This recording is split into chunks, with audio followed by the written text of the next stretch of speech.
नमस्कार मित्रों, मैं आपका दोस्त अशोक दशोरा, अध्यक्ष संस्था पौरुष इंदौर। आप सभी साथियों का संस्था पौरुष के इस चैनल में हार्दिक अभिनंदन करता हूं, स्वागत करता हूं। दोस्तों, हमने विधानसभा चुनाव के समय से एक मिशन चालू किया था और उस मिशन का नाम था कि पुरुष आयोग नहीं तो वोट नहीं और वोट फॉर नोटा।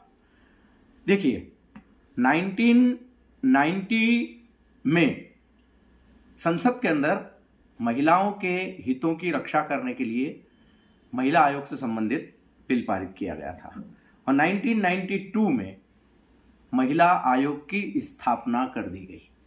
आज 92 से लेकर 2024 यानी कि टोटल 34 ईयर्स हो चुके हैं, लेकिन आज भी पुरुषों के अधिकारों की बात करना इस राष्ट्र में बहुत बड़ा गुनाह माना जाता है।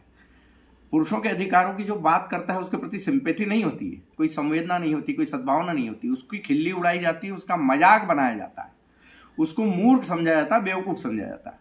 क्यों भाई? मानवता, ह्यूमैनिटी कहाँ गई आपकी? लेकिन वास्तव में यथार्थ अगर देखा जाए तो इन 34 सालों में महिला आयोग, महिला थाने, महिला हेल्पलाइन सेंटर, सखी सेंटर, महिला एवं बाल विकास मंत्रालय, ये महिलाओं से संबंधित जो 1.5-2 डजन जो संस्थाएं हैं, इन संस्थाओं ने मिलकर पुरुष और पुरुष के परिवार की महिलाओं के साथ में बेइंतहा ज्यादती की है, मार काट की है, बिल्कुल बुरी तरीके से मर्दों का मरघट बना दिया है। बहुत सारे झूठे मुकदमे दर्ज करवाए गए हैं, दहेज के, 498 के, 406 के, 323, 254, 506, अपहरण, व्यपहरण, बलात्कार, छेड़छाड़, जितना चाहो, बिना किसी साक्ष्य के, बिना किसी सबूत के बहुत सारे मुकदमे दर्ज हुए हैं। लेकिन वो मर्द कुछ भी नहीं कर पाए, क्योंकि उनके लिए न तो कोई संस्था है, न कोई फोरम है, न कोई प्लेटफॉर्म है, न कोई थाना है, न कोई हेल्पलाइन है। तो ये सब होने के बाद आज 34 साल बाद अगर संस्था पौरुष कहती है कि पुरुष आयोग नहीं तो वोट नहीं और वोट फॉर नोटा, तो ये कोई गुनाह नहीं है। हम लोग तो equality before law, equal protection of law, जो कि हमारे संविधान में कहा गया है, बल्कि प्रीलिम में भी कहा गया है, हम भारत के लोग समतावादी राष्ट्र की यहाँ पर स्थापना करने के लिए जा रहे हैं। कहाँ है समता? कहीं साम्य नहीं है, कहीं समता नहीं है, कहीं इक्वलिटी नहीं है। तो जब इक्वलिटी नहीं है तो 34 साल बाद तो हमें बोलना ही पड़ेगा कि पुरुष आयोग नहीं तो वोट नहीं, वोट फॉर नोटा। मैं हिंदुस्तान के 1952 के अंदर पूरे भारत में तलाक का एक मुकदमा था। आज इतने सारे 65 कानून महिलाओं के बनने के बाद अब 3.5 करोड़ मुकदमे इस देश में निचली कोर्ट से लेकर के सुप्रीम कोर्ट तक में लंबित हैं, पति पत्नी के विवादों के। तो महिला सशक्त हुई या दर दर की ठोकर खा रही है?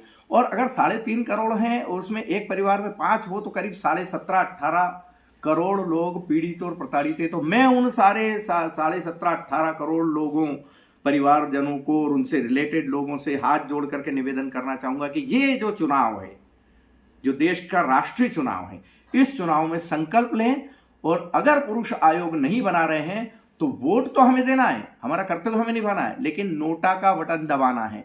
जितने ज्यादा नोटा के बटन दबेंगे, सरकार के समर्थन में वोट नहीं जाएगा, सरकार की नींद खुलेगी। वरना इस राष्ट्र के अंदर मर्दों को सिर्फ एक गंदी नाली का कीड़ा समझा जाता है। आपके कानून की नजर में आप कुछ भी नहीं हो। मर्द मर जाता है तो कोई इंक्वायरी नहीं होती, कोई जांच नहीं होती, कोई FIR दर्ज नहीं होती, मर्द कायम होता है, फाइल बंद हो जाती है। तो अगर आप चाहते हो कि आप जिंदा हो, आप मर्द हो, आप जीवित हो, मर्द और मर्द के परिवार की वो सारी महिलाएं भी जिनके खिलाफ झूठा 498 है, दहेज, घरेलू हिंसा का मुकदमा लगा हुआ, वो सब उठ खड़े हों और पूरे जोश खरोश के साथ में वोट दें, ज्यादा से ज्यादा वोट दें, लेकिन वोट नोटा को दें। NOTA, none of the above, इसका बटन दबाना है। तो दोस्तों, अगर आप चाहते हो कि पुरुषों के लिए और पुरुष के परिवार की 7 महिलाओं, संस्कारवान महिलाओं के लिए कानून बने, तो पुरुष आयोग नहीं तो वोट नहीं और वोट फॉर नोटा, यही बटन दबाएं। नमस्कार दोस्तों, आज के इस वीडियो में इतना ही। अगले वीडियो में आपके दोस्त से फिर मुलाकात होगी। तब तक के लिए जय हिंद, जय भारत।